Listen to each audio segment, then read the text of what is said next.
Joe,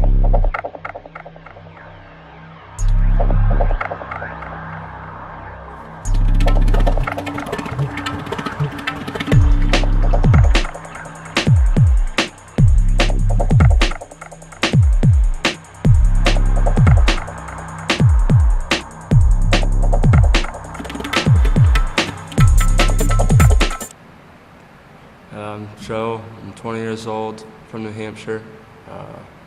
I started coming to jail when I was 17 years old. I was a senior in high school. One night, me and a couple of my friends decided to go out drinking, and they decided to break into a store. And when I was with them at the store, they stole a bunch of stuff. And as they were leaving, we got arrested, and I got arrested for receiving stolen property. I spent the night in a holding cell in a police station, went to court the next day, and I got sent up here for 6 months. I didn't get to finish high school with my class. I didn't get to walk at graduation. I finished high school up here through the mail in jail. Didn't get to see any friends, nothing. I sat up here for 6 months. I got released 6 months later on probation for 3 years. I finally got a job when I got out of here. It took me about 6 months just to get a good job because of the reputation I had, because I was sitting in jail. People thought less of me because of where I've been in my past and what I've done. Finally got a good job, apartment, living with friends, had a house. Everything was going good. A couple years later, I decided to go out again with my friends and went out drinking, and I decided to get behind the wheel of a vehicle and drive. And I got pulled over for DWI, and I violated my probation, and I'm serving a year in jail for that now. I wanted to go to college and stuff like that when I get out of high school, but being on probation wouldn't let me leave the state of New Hampshire, so therefore I couldn't go to the school I wanted to go to. The Army, nothing. Probation took over my life from there, and now I'm sitting in here because of the choices I made when I was on probation. The jail here, it's no fun. I mean, I've been here, I spent my 18th birthday and my 19th birthday, and I'm going on my 21st birthday in September here. We're not the only ones doing time in here. My family does time in here, does it while I'm in here. They suffer through the same things. It's harder on them than it is on me, I think. I get a visit once a week for an hour, and it's if they come. We have to sit 4 or 5 feet apart. We can't have any contact, nothing. You're yelling over the person next to you while you're at your visit. You have these red lines that you can't cross, and if you do, your visit can be terminated right then and there. We don't get to wear our own clothes. The clothes we wear, everybody else has been wearing for past whoever knows how many years. You don't get to wear your own underwear. Sentenced inmates like me, we get to wear our own shoes because we work in the jail. Other than that, if we're not sentenced, we get a pair of issued shoes by the jail, and they're pretty much beat up, worn right out. We get toothbrushes that are just big enough to fit between your hand and your fingers and just brush your teeth. They're about 2 inches. The food here isn't that good at all. It's pretty bad, actually. You hardly know what you're eating sometimes. Phone calls, 20-minute phone calls, limited to, and they cost quite a bit of money. Whoever you're calling has to collect calls, and if somebody else wants you to call them, they have to send you in money. And it goes in an account where there you can place calls or order commissary once a week. And you're limited to what you can order and how much you can spend. You come in, you're required to get military haircuts in here right away if you're sentenced. Everybody works. There's a working farm. We work dishes, kitchen, serving food. Laundry, that's what I do right now, is the laundry. We go out on work details to other towns in the county. Biggest thing I look forward to while I'm in here is getting a letter from somebody, hopefully. And so rarely that happens. It's hit or miss. We go outside for an hour a day for rec, and with one basketball hoop, one basketball with 42 plus people, and we get to go out there for an hour. It goes by very quick. When it's raining out, we don't get to go outside at all. And if it's a holiday, we do not go outside, and neither do we go outside on the weekends. It's pretty bad here.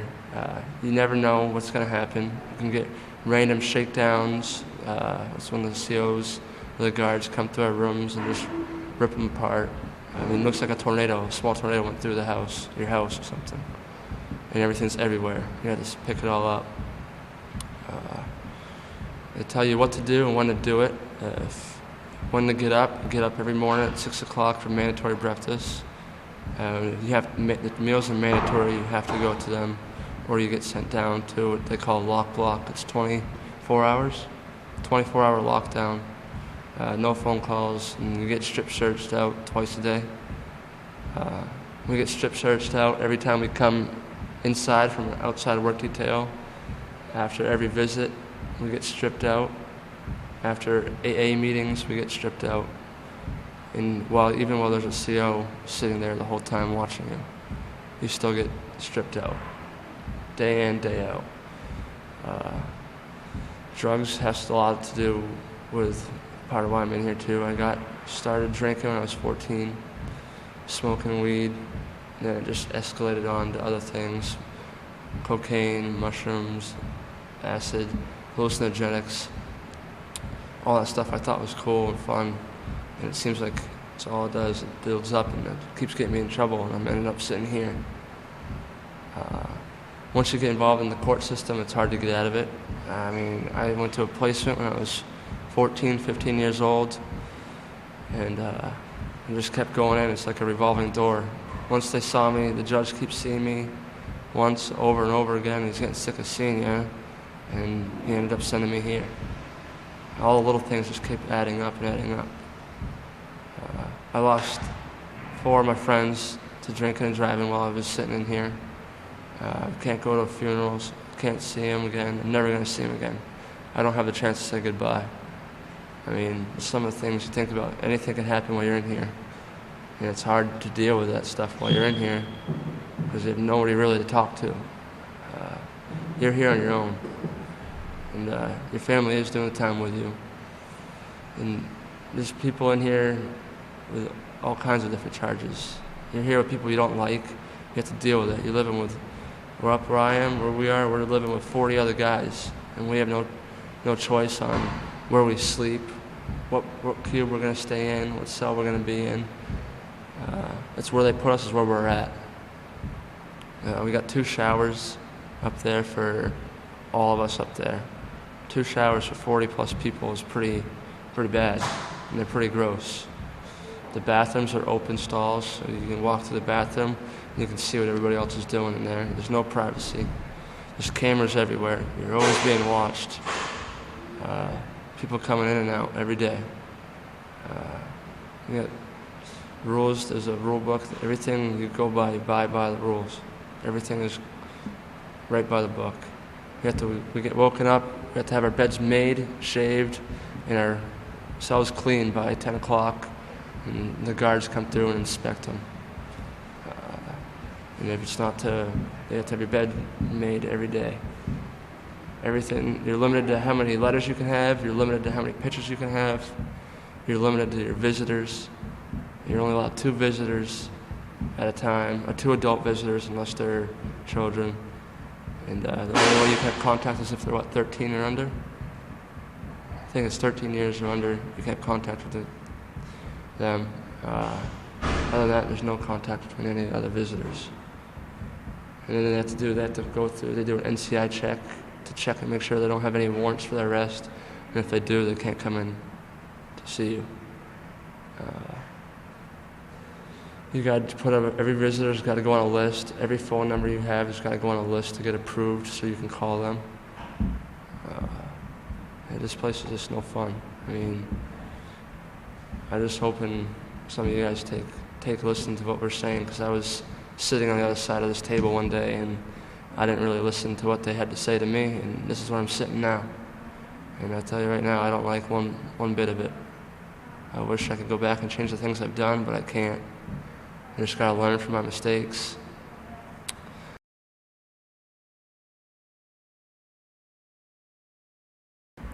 How you doing? My name is Chris. I'm 39. I'm presently doing time in jail for a violation of probation. I'm doing 6 months here in jail. And also, I'm going to a 28-day program. So the 6 months, the time that before I go to the program, whatever time I have left will be suspended time upon my completion of the program. I guess I'll start as a youngster. Alcohol is basically my problem that I have. Every time I've been arrested, alcohol has been involved. So I started at a very young age. So I'm 13 or 14 years old is when I really started to drink. I had it one day and I just liked it, and it just spiraled from there. All the way up through high school. I ended up graduating high school. All through high school, I was drinking.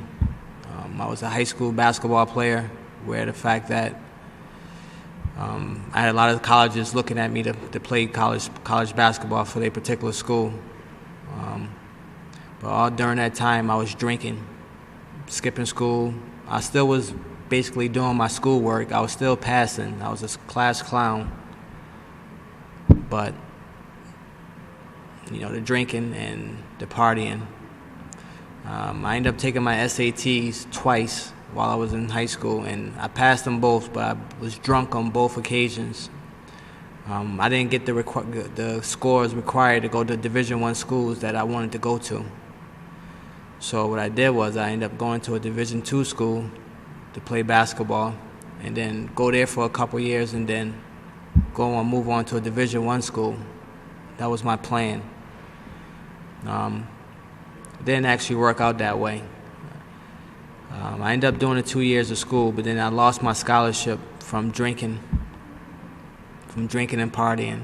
The coach had enough of me doing the things that I was doing, and he yanked my scholarship from me. From that time on, everything pretty much just went downhill for me. I ended up selling drugs, dealing drugs, I should say, transporting drugs from one state to another for a little while for some friends that I knew to get money to go back to school. I did that for a couple years. Thank God I never got caught doing that. But I had a lot of friends that that did get caught, and also friends that was shot and killed. I was fortunate. I figured out there was something that my grandmother didn't raise me that way, so I wanted to get out of that. I said, no, that's not me. I didn't want to see myself in prison for the next 15 or 20 years. So I got out of that business and moved to New Hampshire. I came to New Hampshire and my drinking escalated even more. Being 20-something a year old in New Hampshire, there's not much to do but drink, do drugs, and party. And that's basically what I did. I had a couple friends that played for a school up here in New Hampshire that I used to play against. And I hung out at their college, and they used to have party every day. There was a party every day of the week, and that's what I did. I would just drink all day, every day. I would wake up at 10 in the morning, start drinking, and I wouldn't stop drinking until 2, 3 in the morning, every day. Until I got caught fighting. I was drunk, and I was caught fighting. I have quite a few simple assaults on my record for fighting and drinking. I have a couple DWIs. I have a couple driving after revocations. That's what I'm here for now. Basically, it's for habitual driving. That's why I was on probation. I kind of ignored the whole driving thing. I lost my license many years ago, but yet I continued to drive. And that's why I'm here. I thought I was I wouldn't say I was above the law, but I think I ignored the law. I didn't give two craps about the law. I just continued to drive. I knew I had to get from point A to point B, knowing that I didn't have my license. I knew what I had to do. It's the only way you could get around in New Hampshire is to drive. And that's what I did. I continued to drive. If I didn't have my car, I had someone else's car. I just knew that I had to work. I had to get from place to place, and the only way you can do that is driving. I continued to get caught. Police kept pulling me over, and I kept getting tickets. Whether it was tickets, and then finally the judge said, "Okay, well, we gave you enough tickets. Let's give you some jail time." Did the jail time. I get out, and I get caught again. And I continued to drink during this whole time. I didn't realize the drinking was my problem until a few years ago, where I stopped drinking totally.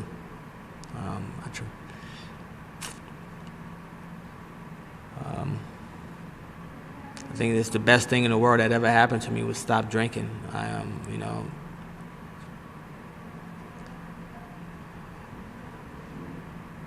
Wow, just looking back at it, looking back at my life, the drinking and everything it's mind-boggling.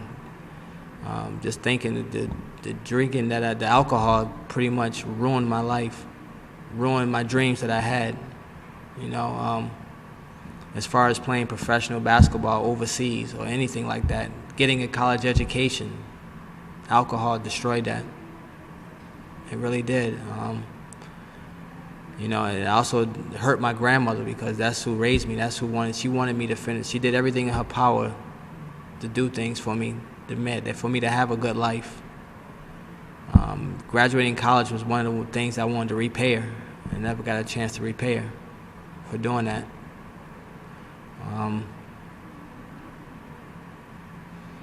Right now, like I said, I'm waiting for a 28-day program because I relapsed. I started drinking. I ended up getting in trouble, and I was drinking.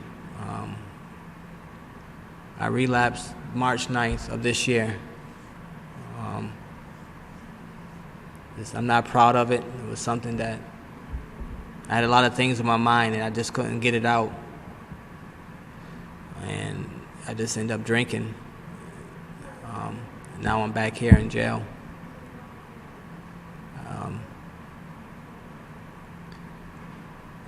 I don't know. I don't want you guys to make the same mistakes that I made, as far as the alcohol and the drugs or whatever. I want you guys to stay in school, finish high school, go to college. Definitely go to college.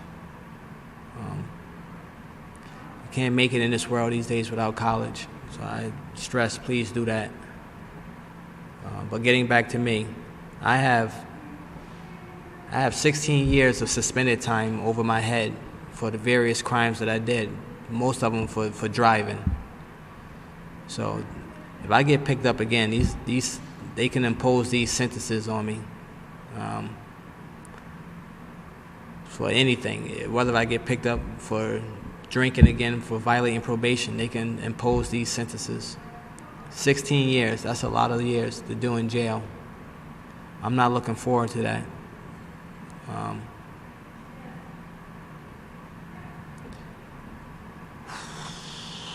So basically, I gotta stay out of trouble. At this present moment, after I'm done with this 28-day program, I'm moving out of the state to another state, hopefully to start over. I have a beautiful girlfriend that's out there waiting for me now, in this particular state that we're going to, just waiting for me to finish up here, and we can get back to our regular lives. I have 2 kids. One is here in New Hampshire. My son, he's 10 years old. I don't let him come see me here in jail because I don't want him to see his father locked up. I'm not the only one suffering. He's suffering too by not seeing his father, by me not communicating with him every day. So when people say, "Oh, all you're doing is hurting yourself," I'm not just hurting myself. I'm hurting my family members. I'm hurting friends. I'm hurting everybody. It's not just myself. You have 1 visit a week. It's a 1-hour visit. It's a non-contact visit, so you can't touch. There's no kissing. There's no holding hands. There's nothing like that, unless it's kids, 12 and under. You can have contact visits. As far as adults, you can't touch them at all. You can talk on the phone. There's a 20-minute time limit on the phone. You can talk as long as you want. You just have to call back. But that get very expensive. Like if you call out of state, which I do a lot, that's $20. That's basically $20, $20 some odd dollars a call if I use up the whole 20 minutes. That gets very expensive very fast. If you call an in-state, it's like $8 for 20 minutes, which is a little better. But you know, the phone gets very expensive, very, very expensive here. You have to get up every day and shave. You have to shave every day here. If you don't, you can get a D ticket, which is a disciplinary action where you can lose anything. You could be in bunk confinement to losing commissary. You have to have your bunks made every day by 10 o'clock in the morning. If not, once again, you get disciplinary, and 3 of those, you can get sent to lot block, which is segregation. You have mandatory breakfast, dinner, and lunch, where you have to get up and go no matter if you don't want to. You can't skip it. You have to go no matter what. You could be sick with a stomach ache or whatever. You have to get up and go no matter what. You have 2 showers here for 40, sometimes 50 inmates. There's only 2 showers. So there's no privacy really. You have 4 toilets with no doors. It's wide open.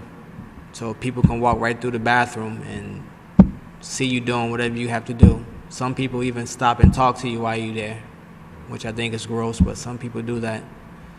There's no privacy at all in this place. None.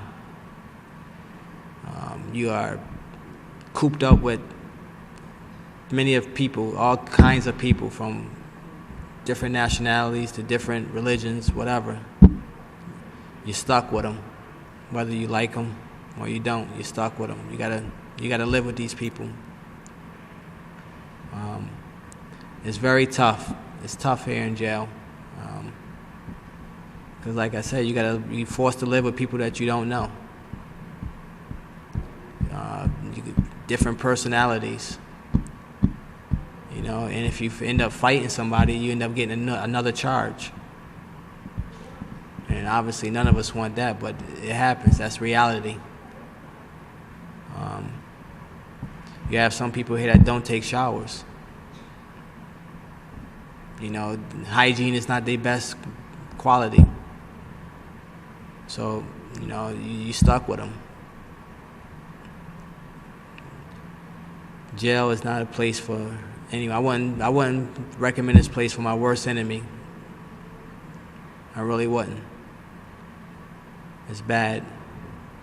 It's very bad here. I'm forced to wear clothes that everyone in this facilities have worn. Only thing that's mine is my sneakers. The shirt I have on, the pants I have on, belongs to this facility, and probably everyone else that's sentenced in this facility probably worn this shirt and pants at one particular time. I have shorts that I bought from commissary. That's like the only other thing that's mine. I wear those like it's my underwear. I wash them every day, every other day. Because I won't wear the underwear here because obviously everyone else here worn them. I don't do a lot. I don't eat.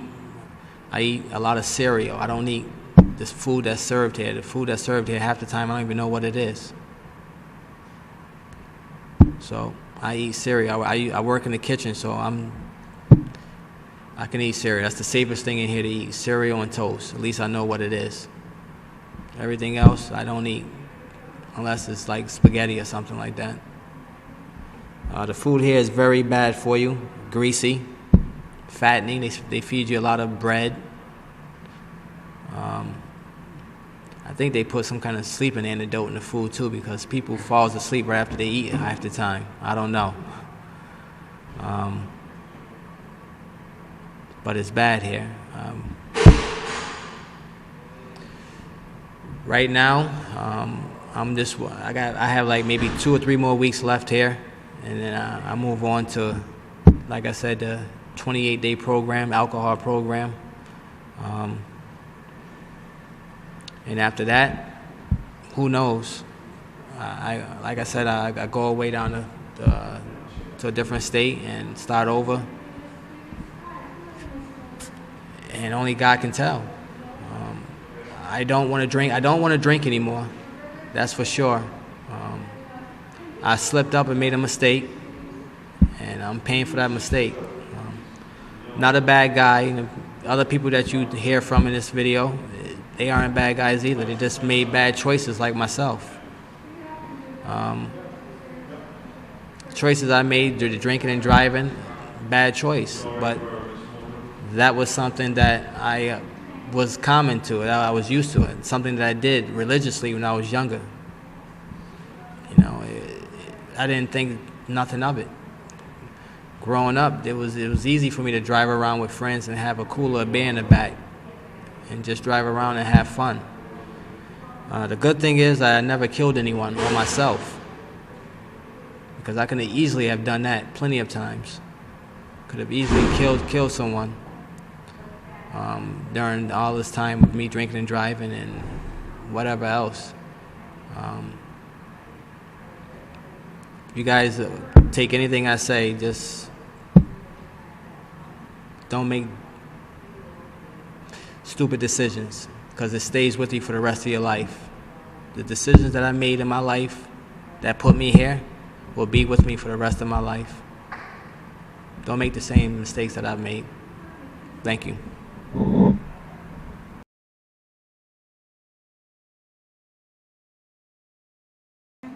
My name's Lisa. I'm 23. I'm currently serving an 11 to 22 year prison sentence. Been at Grafton for 1 year due to overcrowding at the state prison. Should be here for another year before I go back. I grew up in the city. Was pretty good in school. Always got fairly good grades and played sports. Pretty popular and outgoing, my friends would probably say of me. I did varsity cheerleading, varsity basketball freshman year. Cared about all the normal things that kids care about, you know, sports popularity and friends in school and grades and parents and all that. And around that same time is when I started using drugs, got hooked on smoking pot and going to high school parties, drinking, doing all that stuff. And around that time is the same time I stopped caring about school and stopped caring about sports and grades, which led to suspensions and detentions and finally to dropping out at 16 as soon as I possibly could. After that, I got a job, worked pretty hard, got a place on my own, my boyfriend. Stayed using, functional user, I guess you would call it. The age of 18, I started bartending, kept that up until I was 21, and I went out one night to a club and did some partying. After we left the club, my friends and I followed a car that had some boys in it that we knew our friends didn't like. One of the girls in the car called our friends, and they said, follow that car. So we kept following it, thinking that we were going to see a fight. You know, my friend and this kid were going to have out their problems, fight it out. We could wash our hands of it and go home, never have to hear about it again. When we pulled up and my friends pulled up in their car beside us, they both got out with guns, and I quickly realized that the fight I thought what was going to take place was actually shooting. Nobody died that night, but because of what happened, because I refused to say anything after the fact, because I didn't want to get my friends in trouble, didn't want to be labeled a snitch, cared so much about what people thought of me, I was willing to risk the next however many years of my life by not saying anything.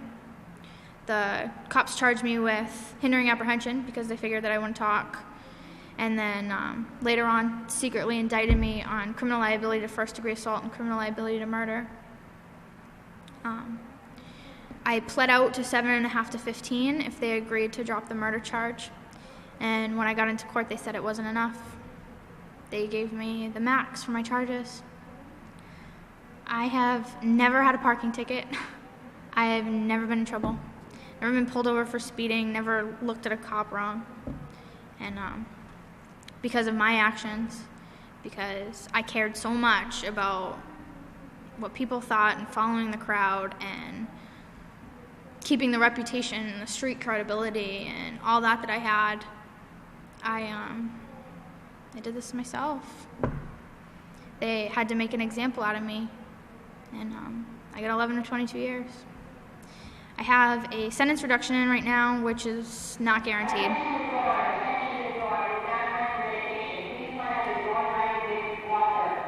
But I'm not afraid. When I go into court, I know that I'll get the sentence that I deserve, and I'll do every day that they ask of me. Definitely don't think it's fair, though, and if I could change time and turn it back, I would absolutely do things differently. I would have stuck up for myself. I wouldn't have cared about following the crowd because I followed them right into prison. It didn't take long after I got my sentence and I got to the prison to realize that I had made some terrible, terrible mistakes. I cared about the wrong people, didn't care enough about myself. Kind of realized that even if my friends are the cream of the crop, they're still crap, you know? And I remember having 200 numbers in my cell phone before I walked in, and every single one of them was my friend. I don't hear from any of those people. I've never heard from any of those people because once you walk in that gate, you're gone, you're forgotten. It's almost, your family and your close friends, people that do stay in touch, they mourn, and yourself, they mourn that part that you're away for, whether it's a day or a week or a year or 11 to 22 years of life. You know, they mourn that time that they'll never have with you. For me, it's 11 to 22 Christmases and birthdays and holidays and, births in my family, deaths in my family, things I will never be present for. It's rough. This is no place you want to be. Lights come on at 5:45 in the morning. But the bars close at 11. Lights go off at 12. Bars don't open again until 5:45. Seeing your family at visits is almost worse than not seeing them at all because you see how much pain is on their faces, how much pain that you caused. And the guilt from that is worse than anything that you could ever imagine.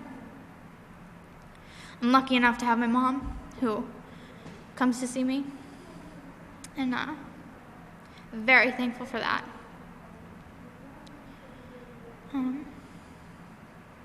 Calling home is hard, because for that 20 minutes you're not here. You're home. Then you hang up the phone, everything comes back. For me, out of the past year, I have to constantly remind myself of the reasons why I want to be out again, because I've become so comfortable here. And I can't imagine being here for 11 years. What that'll be like, how my biggest fear is becoming institutionalized, and if I have to stay here for that long, I don't feel like I have any hope in not being like that. I don't know, I've forgotten what life is like on the outside. when I look out my window, I forget that there's more than just what I see, you know?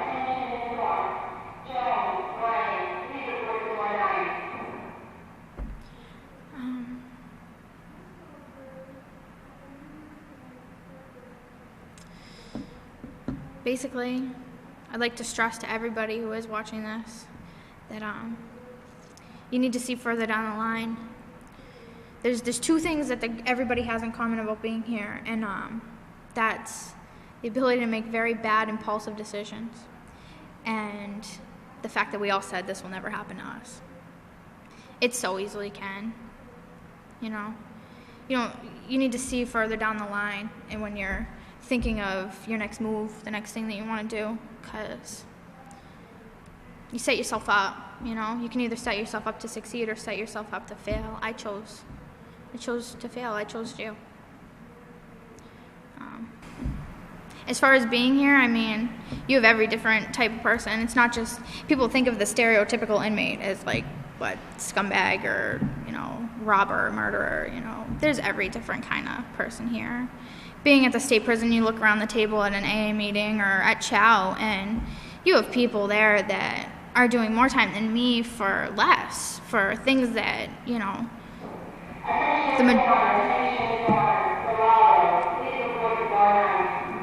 the majority of people that I know who aren't incarcerated have all done and just not gotten caught for. It's very, very easy to end up here. People think it'll never happen to me, but it does. And you really have to keep in mind, like, you walk in here and all these people that you're trying to keep out of your house right now, the murderers and the sex offenders and the robbers and, you know, everybody you're trying to keep out, you're in their house. And not only are you living with them, you're bunking with them, and you're forced to socialize with them.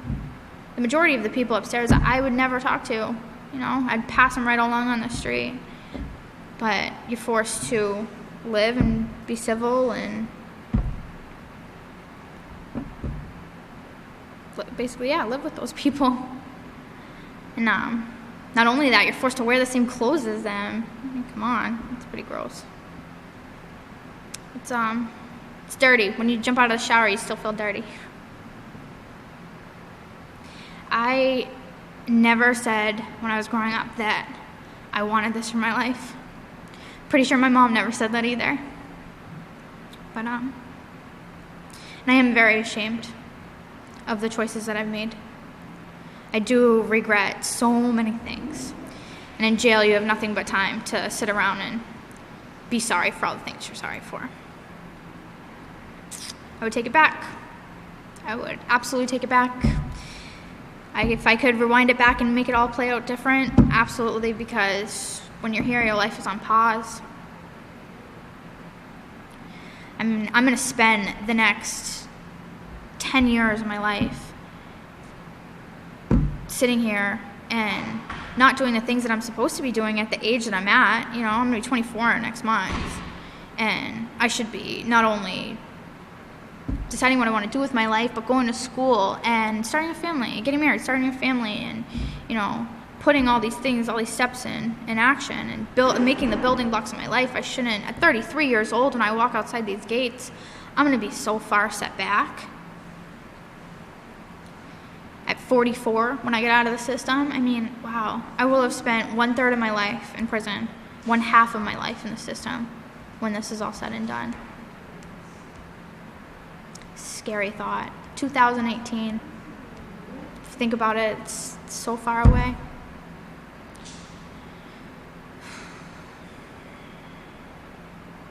Sincerely, I would never wish this on anybody. Absolutely not. Never ever wish this on anybody. And I do hope that for the viewers that are watching this and listening, that they get some kind of warning, because it very easily could happen to you. Drugs and alcohol are involved. Bad decision-making skills come right behind that, and so easily can lead into something you never expect, because everything is a good idea when you're drunk. Everything is a good idea when you're using. So, and pick your friends wisely, because people you choose to associate with can and will put you in situations that'll change your life and make you have to make those hard decisions. If you ever are in that decision, choose life. If you ever are stuck in one of those, choose life. So much better than this, because this isn't living. This is existing. I had a prison mentality before, and I think that's the biggest problem with kids that I see today. They have a prison mentality, you know, this no snitching, don't tell on my friends, blah, blah, blah. They have this mentality before they ever know what it is, you know, before they ever know what it's like to be behind the walls. And when you are behind the walls, the first thing that you learn is the only place thinking like that holds any weight is here. You can't put it on a job application when you walk out. You can't act like that on the outside. It doesn't get you anywhere but here. You follow the crowd and you follow them right in here.